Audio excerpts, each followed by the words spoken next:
Good morning. We are live. How exciting. Today, the Ignite Leadership series is bringing you a conversation with Paris Cutler. Many people who frequent LinkedIn will have heard of Paris because she is a bit of an icon here. And I'll introduce her to you all in a few minutes. Just to start off with, just to really give you a feel for why I do this. So I think this is really, really important. So I have been in the recruitment space. I have been in the leadership space for around 20 years, and I have met some incredible people, some incredible mentors, some incredible characters, and people who I've really wanted to introduce to others and to bring some of the learnings that I've been lucky enough to gain from them out into the big wide world, I suppose. And so when LinkedIn Live was available for us, I jumped on board because I thought, what a great opportunity to bring some of these mentors and some of their stories and some of their lessons to as many people as possible. So here we are. And I think we're at conversation number 25 or something now, and I'm absolutely loving it. And so grateful to the people who are coming on and getting involved as mentors, but also to everybody who's listening and supporting. And I hope that everyone continues to get value. So I would love to know that you are here. So please let us know you are here. Give us some love, give us some likes, give us some comments. Let us know where you're watching from, whether you're watching the live or whether you are watching the recorded version, and share any questions that you have or comments or insights. We'd love to hear from you, for you to be part of the conversation. If you want to get closer to any of the mentors that I have on here, I have built a membership program which takes us even deeper into conversations with some of the people that we're talking to here. So you get all of the content from these conversations and some amazing deep dive conversations and lessons and key takeaways sort of thing. And there's also a community in there. So you get to become part of a community. And I think we're all mentoring one another all of the time. So it's mentors mentoring mentors in the community. And then there's also some coaching video pop-up sort of stuff in there from me, and some roundtable and masterminds that are coming. So do jump on board and have a look at that. There will be a link coming up for you at some point in the comments. And I'd love to see you in there. At the moment, it is free to come in and have a look around. So please join us. And all that said, I am going to bring the amazing Paris Cutler into the stream, and I will tell you a little bit more about her background once she is with us. Hi to people who are making comments. Thank you so much. Hello, Paris. How are you? Hi, guys. So good to be here. I just realised I haven't set up my LinkedIn on here, so I can keep an eye on That's okay. that. Sorry. Everybody. Just a little, there we go. I'm here. So I'm going to just let everybody know a little bit about Paris. It's so good to have you. So Paris Cutler is a Blue Ocean business strategist, which I love. And I'm going to want to just dig into that. But she's also a life coach and a committed optimist and seasoned business owner. She helps entrepreneurs, social media influencers, and corporate executives become market leaders by uncovering their real purpose and designing a successful brand and career that aligns with it. In turn, creating a fulfilling life that vibrates with success and meaning. I adore this. 5 times published author, speaker, media personality. Paris cut her teeth as CEO of Planet Cake. I missed this whole thing at the time, but I'm sure many people, I had heard of Planet Cake. She purchased a tiny cake shop in 2003 and transformed it into a #1 national brand and 7-figure business, and became cake maker to the stars. So Paris had clients like Rihanna and Celine Dion, and sold books worldwide. And it was a fantastic business, almost empire in terms of the different things that you did. She also starred in Planet Cake, which was one of the first cooking reality TV shows. So that's an absolute claim to fame as well. And that was actually distributed worldwide across 20 countries. She's won an Astra Award and was the finalist in Ernst & Young's Entrepreneur of the Year Award. And now coaching very lucky people who get to be part of the program. And so welcome to it again. Thank you so much. It's really good. Thank you so much for having me. I'm so excited to do something live and actually answer some real questions. Yeah, so you and I have had a really good discussion before, which is up on the YouTube channel. So anyone who'd like to have a look at that can have a look at it. And we got into some really good points around attraction and retention of people and all of those things. And I know that's an issue that many people have. But today I would love to talk a little bit more about your journey and understand firstly, what you've been pretty gutsy through your career and taken some risks, and obviously you're a seasoned and serial entrepreneur. What led you into sort of, because all of that is leadership, right? So what led you into a leadership career in the first place? What made you sort of take that step? I'm crazy about business and I'm crazy about ideas. The leadership stuff I just never considered, but I don't think many leaders do. I don't think you start something and then you suddenly think, I'm actually going to be a leader. How am I going to do that? The great entrepreneur, leadership is more about I'm going in this direction and I need all these people to follow me to actually get what I want done or to, build this business. And so leadership is just a necessary part of bringing a dream to reality. And it was only really when I encountered obstacles that I started to seriously consider, oh, hang on a minute, this is what they call leadership. And I'm actually having a problem with it right now. Right, yeah. So I don't think there was it's not like the corporate world where you're just consciously wanting that next leadership position. So, so that's basically it. Although I do think that when people are in the corporate world and they make that transition, they often don't have any clue of how different and how difficult it's going to be. So, what did you do in that scenario? Did you seek out people to help you? Did you look to mentors? Yeah. Basically, I had a couple of mentors and I had experience in the corporate world, so I'm not completely, oblivious to everything that's going on for people. But a lot of it was kind of trial and error, I'm ashamed to admit. The beginning of my career was the early 2000s, and so coaching and things like that in Australia were not the norm. So it was very much everyone painted the perfect picture of themselves. There wasn't social media, YouTube wasn't a thing, and so it's just like, wow, this is happening, and I feel really embarrassed. It's obviously not happening to other people, just to me, and just quietly go off to a mentor, maybe strike up the confidence to kind of say, I'm not coping. Or my team hate me, or I've got a bullying problem. Yeah, okay. Right. Yeah. All of the three together. Yeah, or maybe, it really surprised me. We all look at, I certainly did in corporate, we all look at leaders and we think, gosh, that looks like a pretty easy job. And that, that guy or girl is really crap at it. I would do this, I would do that. You stand around the water cooler thinking of all the things that you would do. When you're actually in the role, and I'm sure other leaders would agree with me, it's like, my gosh, I had no idea it was this crappy. This is a crappy job. Yeah. Oh, and the number of people you met who say, I don't want to be that. I don't want to be that leader, or people who move into leadership and choose to leave it again, and 100%. Yeah, because it's very different. So tell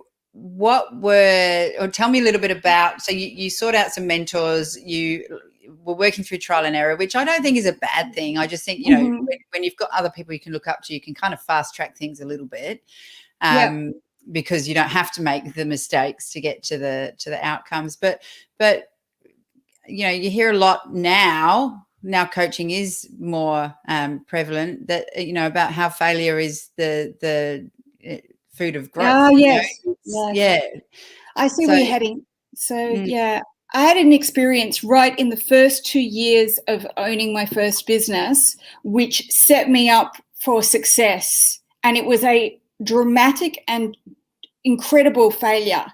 Right. And it showed me leadership and showed me what needed to be done. And from that point, I built my success on all of the things I learned out of that failure. So that was the making of me. Yeah. And that was, I had a little business. It was 2 years old. I just ran out of seed capital. And I bought a cake business. And I came from the corporate world, and my idea was to hire on skill. So I decided that to become a number one brand, I was going to go out there and find the best cake decorators I could find, which I did. And I brought them back into my business. And then they waited until a week where I had a celebrity cake on. I had Beck and Leighton Hewitt's wedding cake. That was my first big celebrity cake. I was fully booked. All my business development endeavors had paid off. We had no room to move. We had all this business. And they came to me and said, you either give us a 50% pay rise and you give us a percentage of the business, or we all walk. Right. And I was shocked to my core. And I said, we'll walk, because I'm not going to be held to ransom and they all did. Right. And I was left in my shop with all this stuff that needed to be delivered, including celebrity cakes. And that was the making of me. I realized I had to hire on values. I had to build my own school. I had to train my own people. I had to lead and coach people. So in that moment of, it kind of felt like betrayal, but it was all my own fault. I had hired the wrong people and I was managing them incorrectly. Yeah. It never happened again. Yeah. And I love the bit that you add in there, that you were managing them incorrectly, because I think, with this conversation is about leadership, and without awareness, we can't lead. It's impossible for us to lead well. And so having that awareness is really, really powerful. Mm-hmm. And so so tell me a little bit more about how your journey progressed from there, because you ended up doing fairly well with the cake, very well with the cake business. Yes. So that was the making of me. That gave birth to me as a leader. I actually don't think leaders are born until they've gone through crisis. That's when you make your stripes. That's when everyone looks to you and goes, that's the leader. When things go bad, she's there. She's the one that makes the decisions. And that's really when you shine, right?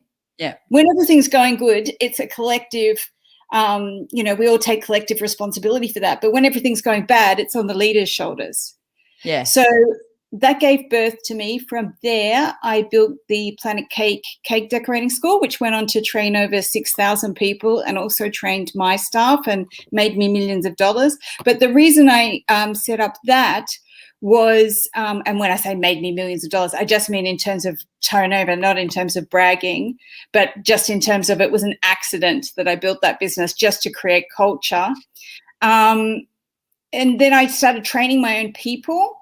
It actually became so well known that people were just hired knowing that they'd gone to that school, or knowing that they'd worked for me, because the culture became so strong.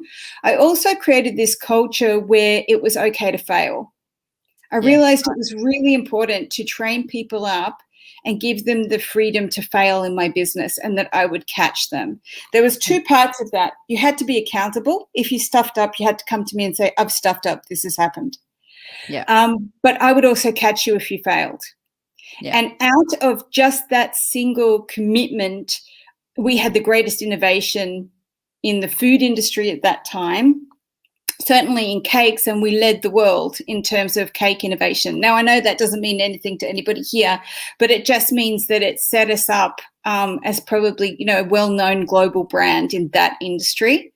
So we ended up with this unique culture, lots and lots of fun. I also celebrated difference. I recognized that was really important, and that people had to be free to be themselves. In that kind of way, the staff walked out. It was basically around kind of one bad apple that I had fostered and hadn't dealt with and hadn't gotten rid of. And if I was really honest, I didn't deal with him because I was frightened of him. Right. Yeah. Okay. And thank you. I realized and I never wanted that in my business again. Yeah. So diversity was the antidote to that. Yes. We had huge age diversity, sexual orientation diversity, all sorts of diversity. Everything. Yeah. That's so powerful. It's interesting because there's a few things you've mentioned here that I think some would think are cliche in terms of some of the conversations in the market these days around leadership. but they're so real and they're so powerful. And, diversity is, and, my favorite line is diversity is where innovation comes from as well. Yeah. So, and that's that. How did that play out for you in your business? Oh, huge. Innovation. Yeah. It was huge. I mean, I find a lot of companies now are millennial echo chambers, and that's nothing against millennials. It's just like, where are the oldies and where are the youngies? And where, you're all the same. I mean, so my oldest employee was 72. My youngest employee was 16. I had someone working for me that, was a drag queen. I had other people that working for me that were very religious. And it enabled us to be able to go into all of those different markets. And when it came to design and when it came into difference, not only that, when people came to our organization, they were blown away. It was just like, whoa, what is going on here? I just got greeted by some guy with a huge, big mustache that's 72 years old. Like, what's happening? They loved it. The general public loved it. And it showed up in our branding, in our innovation, and in our sense of fun and freedom, I think. Yeah. It wasn't so monocultural. So what ended up happening with that business? Did you, because it I sounds ended like up selling it. I had an existential crisis, which is pretty famous now, my existential crisis, where I got right to the top of the business. The next step for me was like doing Celebrity Apprentice and expanding the business in Europe, and was about to just come out with my own cooking wear range, and I was in negotiations to do that. I had a good friend die, and I had suffered a cyberbullying campaign during my TV show, and I got right to the top of my mountain and just thought, I'm not happy. Like, I've got everything everybody wants and I am not happy, which is such a first world problem. I felt so bad for having that, but it just led to an unraveling. Yeah. Okay. And so eventually I just sold the business and then really decided that what I wanted to do was really not be a front person, but help other people build brands and number one businesses. Yeah. Right. Okay. And, that may be a first world problem, but I think, being able to look yourself in the mirror and make those decisions is really important, and something that we need to talk more about, because I see people on the hamster wheel of career, and they just keep running and running and running and running and running. And I've seen some awful, I'm not going to go there, but some awful outcomes. And, everything from, people losing your hobbies and not wanting to do things, not having time. So, because that's a really important part of life, right through to, the extreme end of things. So, being able to make that bold choice to pare it back or change it or step down from the limelight or whatever it is, because the world kind of makes you think you're supposed to do that. And you're supposed to keep going, keep moving forward. And, that would be a backward step. I hear it all the time. So for you, having, and I'm just interested, it's a bit of an open question, but I'm interested to know, how, so it was an existential crisis. It was a first world problem, but, what kind of difference has it made to your life now to decide those things and to make the changes? Oh, just such a massive difference. I mean, I decided I made it, I can break it. That's the difference you can do with your own business. Yeah. But when I left, I had nothing. I remember at one point, nothing of me left. I remember thinking, I don't even know what my favorite color is. Like, I was so bereft of self. I had just been working and leading, and I actually realized I had a problem because I was becoming envious of my own staff. Like, they would say, I'm going to a barbecue what are you doing on the weekend? I'm going to a barbecue. I'm going to do this. I'm going to do that. And I would think, I don't have any of that. I just have work. Yeah. And, the guys kept saying back in the day, but you've got to make sacrifices, you've got to keep working, you've got to work through it, you've got to drive, and you just think it's a matter of toughening up and sucking it up. But then you reach a point where it's like, I'm actually dying inside. Yeah, that's a big. So Yeah. So that Yeah. for me was it. And then just realizing, it's okay to fall out of love with your business. I describe it, or with your career. It's like it's a love affair. I was deeply in love with my business. It was everything to me, and it was totally satisfying, just like some people's careers are. And then all of a sudden you wake up one day and it's not happening for you. And that's okay. Yeah. Yeah. And that's the beauty of what you do now. I'm interested because you now get to help other entrepreneurs perhaps see that sometimes as well. Is that the sort of work you're doing? Beyond, I mean, obviously you're helping them with their business, but sometimes they're in the wrong place.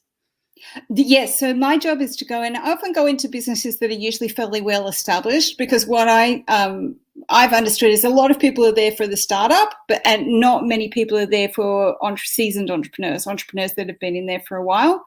So I actually deal with a lot of IT and kind of software companies I have as clients, and they work very, very hard. And 20 years in, you kind of reach burnout, and they don't recognize it because they probably have burnout for a number of years. They have changed, but the business hasn't. The clients haven't. Yeah. Their values have changed. They might be tired of the same old, same old. It doesn't feel like they're growing anymore. And so that we can either change the business to accommodate them, which is pretty easy fix. It just needs a pair of fresh eyes, or they can change, themselves, which might mean exiting the business and getting it up for sale.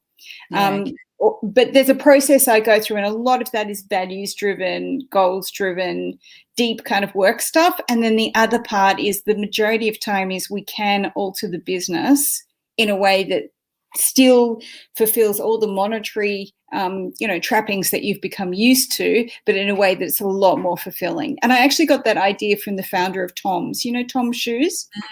Yeah. Buy one, give one away. He actually just loved his business, and most entrepreneurs do in the startup phase. And then when it started to get to the governance phase and things became entrenched, he became very disenchanted with it, and he found himself sitting around boardroom tables instead of giving away shoes and, innovating. And he went away for a year, and then he came back to Tom's and thought, hang on, this is my business. I'm going to alter the business so it can accommodate me. And my dreams. And I thought, that can be done. We don't have to be a slave. Yeah, absolutely. That's brilliant. Now I'm going to jump into the chat box because I have been rudely ignoring everybody. And just to say, anybody who has a question or a comment, if they want to throw anything at Paris, I'm sure she will be happy to hear what you have to say or answer any questions. Cheryl Woods has said, Paris, love the birth story of being a leader when things go bad. You're in corporate. Did you have passion for cake, or did you also have skills in baking, decorating beforehand? I know the answer to that, which I'll let you answer, because she also said, wow, that was a big lesson just a little bit later on. Thank you for sharing. It reminds us to remember when we wanted what we had and have now. So yeah, thank you, Cheryl. So yeah, I'll let you answer the question. No, I'd never touched a cake. I'd never decorated a cake. I'm a blue ocean strategist, so I'm always looking for an underserved community in a saturated marketplace. And I saw that wealthy people were being underserved in the cake market, in that I was watching what was happening in America, and I knew that I could reproduce it here. So I was purely an entrepreneur looking for an opportunity. And I found it, which was great. But I had to learn on the job, which was really hard. Yeah, right. So was your driver, out of interest, what was your driver at the time as an entrepreneur? Was it building brand? Okay. Yeah. So every entrepreneur I know, a real entrepreneur, like, it just hasn't become an entrepreneur because they need to, but actually is born one, like a bit like a Gary V, they're always motivated by building. Yeah. So building a brand is what I really wanted to do. And if you build a brand, you can these days. I see a huge opportunity in the IT software space to build brands. Like, that's a market I'd love to get my hands dirty in, because there's lots of gaps there. Well, there's just, there are very few brands and lots of products, I think. Correct. Yeah. So that's terrific. So that's exactly what I'm looking for. So that's what I found in the cake world. Yeah. Okay, very cool. It's exciting. Now, David has asked a question. Did Paris have a specific business avatar, or did it naturally just progress and develop? So that was Business avatar, in the sense of my idols and who I was modeling myself on.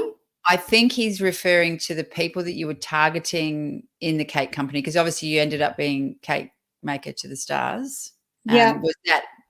Did you do that on purpose? Were they your avatar or the person you were targeting? No. Okay. So my customer avatar, I knew my customer avatar was wealthy. My cake started at about $800,000. So it's not your average Joe, and they're not buying the cake for the cake. Yeah. And then sorry, I've lost my train of thought. So my customer avatar was that person. So private school, professional, probably having a party where they need to impress a lot of people. I knew that if I had celebrities, that would be my credibility. So initially when I had the business, I had to basically do a really hard sell with people and educate people as to why they would use me. As soon as I started dealing with celebrities, no one ever asked me again. Yeah, right. And so then did you tailor all of your marketing to that message, to the impress your friends or Yeah, I mean, basically, yes. So, when you start making celebrity cakes and you do like Nicole Kidman's wedding cake, which we did, and you make birthday cakes for Lady Gaga, etc., you don't really need to say that because you're already positioned yourself from a branding point of view with your clientele in that space.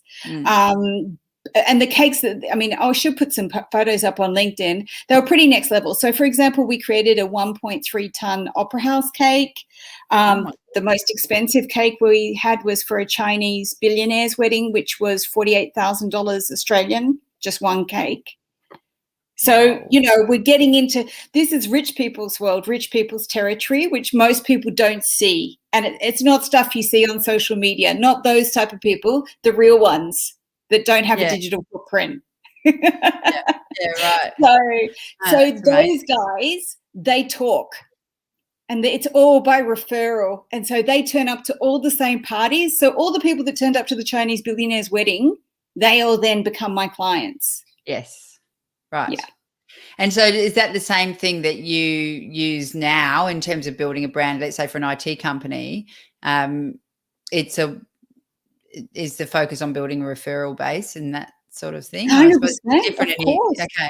Yeah, right. Of course. And that's something that IT companies do really, really poorly because they sell too hard and then fail to deliver most of the time. Right. So with IT companies, one of the things I've noticed that, all company, industry, but they've got an industry bad case of it, is hardcore sales and love bombing clients and, promising the world and then failing to follow through and deliver. So expectation issues. Yeah. Yeah. So I'm just going to touch on, sorry. Yeah. So just fixing that problem and then making sure that your company is known to be the company that doesn't have that problem. Right. Yeah. Okay. I have to touch on the blue ocean strategy side of things. So from what you're describing here, to me, is blue ocean. So it's looking at the market, like you say, and then where are the gaps, and then where can you fill the gaps, and where can you perhaps do it completely differently to anybody else. So how did you get into the blue ocean strategy stuff? Was that just a natural progression, or? Yeah, so blue ocean itself was a term coined by academics to describe a particular entrepreneur. So they didn't come up with it. It's not something where you can go to school and now learn it. But when I heard the term blue ocean, I thought, oh, that's who I am. So natural entrepreneurs are different. You get your CEO types, you get your inventors, of which I tried to be and failed miserably. You get your systems and processes people, your great marketing entrepreneurs, and then types like me. And the types like me, what we're looking for is underserved consumers in saturated markets. So a great example of this is Netflix. Netflix came in and, we know the story, but what people fail to realize is one of the reasons that they came up with a streaming service was they were actually trying to solve the problem of people getting cheesed off with late fees on their video rentals. So that was the problem. Okay. So Right. that's the underserved consumer, the dissatisfied, cheesed off consumer that the industry is ignoring because they're just saying, well, that's just the way it is. Another example of it would be Cirque du Soleil, where they knew people didn't like seeing animals in circuses, but they liked going to circuses. And so they created Cirque du Soleil, which of course now is the norm. That's another example of blue ocean. And so that's what I do. I come into a saturated market, and technology is fantastic. Even though there's innovation there, there's still many things in terms of treatment of the customer and the culture that has just been accepted as the norm. And I come in as a blue ocean strategist and say, oh, look at that, and look at all the reasons your consumers are very dissatisfied generally across the board. Let's solve that problem and then create a brand and marketing strategy that's going to make you different. Yeah, that's fantastic. I've got all sorts of ideas, and I'm like, okay, right. But I don't have time to cover that now. We have 3 minutes left of our time, and there's still people asking questions. So I'm going to jump back into here. So Rob Allingham says, hi, Paris. I'm wanting to build my team given the power of LinkedIn. Is it best for me to try and build my team by openly stating who and what I'm looking for, or best to do it somewhat clandestine? Oh, that's a good question. Listen, I mean, I'm an upfront person. I'm like, I think the main thing I would say is identifying my own values and understanding that if I hire people that are misaligned with my own values, doesn't matter whether they're right or wrong, that we're going to have issues and we won't work cohesively as a team. So I'm upfront about values. I'm also upfront about my work ethic. I work hard. I work 60 hours a week. You can't keep up with me, you're not going to have a happy time. This is how I work. This is how I fly. And this is the upside of working with me. And this is the downside. I put it all on the table. Yes, right. Hopefully, Rob, that's a good answer for you. Can I add to that? Do you mind? Yes. I'll just say, I think the power of LinkedIn and what you can do on LinkedIn is you're building a brand. And if your brand is true to your values and who you are and your culture, then you're going to start to attract the right people to you. And this is what I talk to people about when they're writing their about sections or their profiles is, you can really you create that brand, and then people who aren't going to work well with you just won't come, right? So they're kind of they should be repelled a bit in a sense, like you're saying, the 60-hour week thing. So that was the question, to use LinkedIn as a magnet. Well, I agree with what you're saying entirely, Rebecca. And then that comes through the content that you're sharing as well. Yeah. And So I was going to say that's a starting point. So if you've got that branding happening, and then when you're ready to go to market for people, my approach 100%, and I've been a recruiter for 20 years, is you go and you tap shoulders, and you ask people who are interesting to come and talk to you, and then if they haven't seen your brand, they're introduced to your brand through that, and then decisions can be made. But I don't know what you mean, Rob, by clandestine specifically, but I just imagine you do the pound afterwards. I've tried that approach as well. I will tell you something, and Rebecca and I had a brief conversation before a while ago, so I'll repeat what I said, is that I usually develop relationships with people I'm going to hire months to years before I hire them.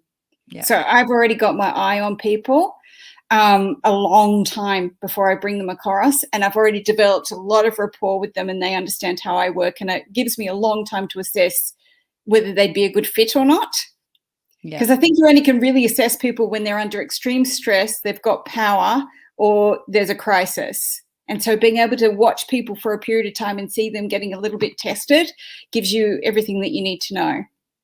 So that's an interesting approach on candidate pooling, just in terms of looking at that from that perspective. Thank you. Yeah. Well, if you're looking for specific people, someone else here, and I can't see, it says LinkedIn user, Rebecca and Paris, thanks, both very compelling. I'd be interested in an opportunity to have a Zoom meeting in relation to specific topics such as work culture, women in the workplace.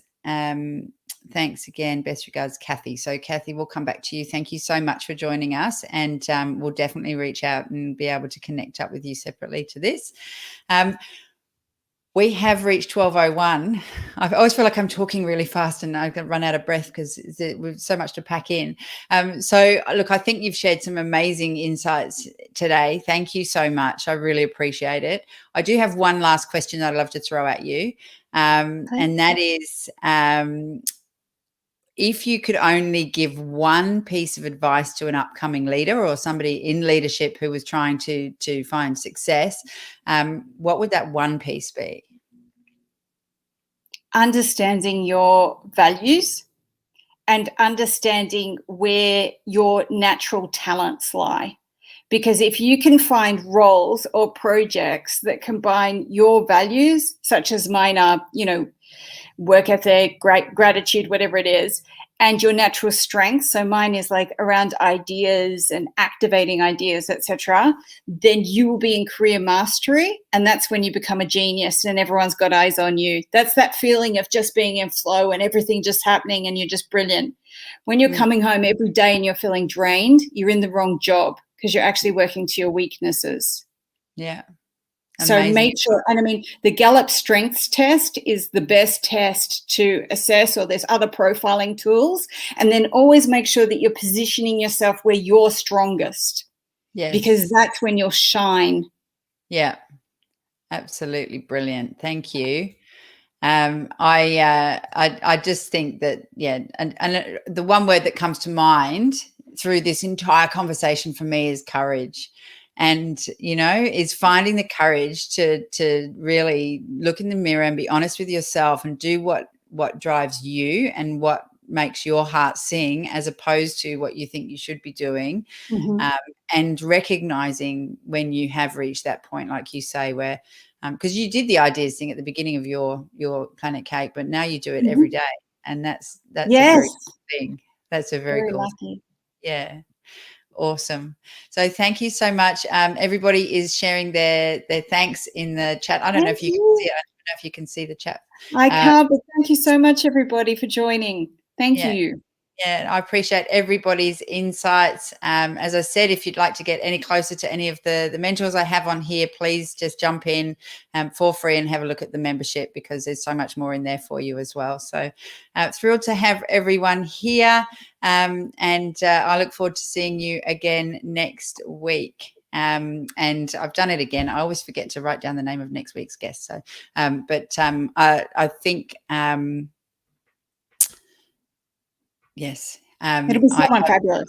It's a fabulous leader in the tech industry, and I'm just got to double check that we're all good to go. So I'll announce it later on today. And thank you so much, Paris. It's been amazing. Thank you to everybody. And I will see you all very soon.